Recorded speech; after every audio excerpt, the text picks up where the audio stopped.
एक महापुरुष जिसको इतना जुल्म सहना पड़ा हो, जिसका बचपन अन्याय, उपेक्षा और उत्पीड़न से बीता हो, जिसने अपनी मां को अपमानित होते देखा हो, मुझे बताइए ऐसे व्यक्ति को मौका मिल जाए तो हिसाब चुकता करेगा कि नहीं करेगा?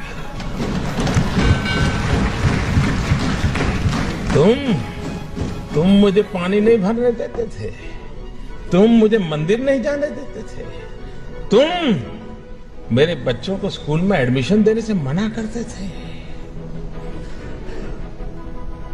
मनुष्य का जो लेवल है ना, वहां ये बहुत स्वाभाविक है, लेकिन जो मानव से कुछ ऊपर है वो बाबा साहब आंबेडकर थे कि जब उनके हाथ में कलम थी, कोई भी निर्णय करने की ताकत थी।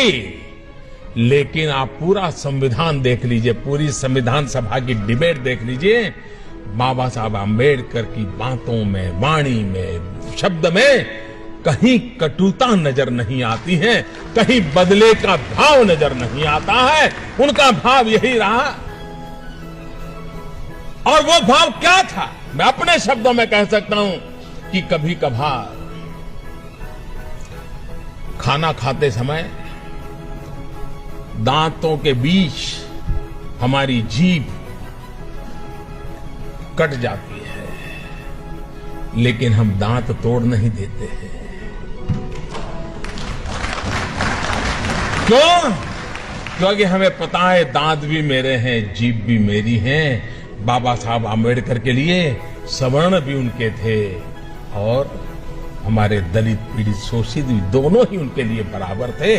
और इसलिए बदले का नामो निशान नहीं था, कटुता का नामो निशान नहीं था।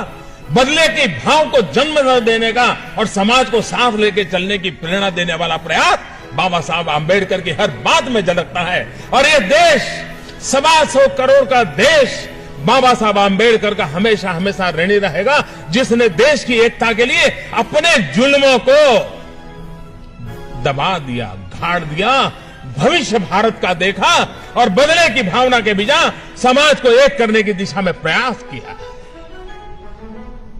क्या हम सब, हमारे राजनीतिक कारण कुछ भी होंगे, पराजय को झेलना बड़ा मुश्किल होता है, लेकिन उसके बावजूद भी जय और पराजय से भी समाज का जय बहुत बड़ा होता है, राष्ट्र का जय बहुत बड़ा होता है। और इसलिए उसके लिए समर्पित होना ये हम सबका दायित्व बनता है। इस दायित्व को लेकर के बाबा साहब आंबेडकर ने जो उत्तम भूमिका निभाई है,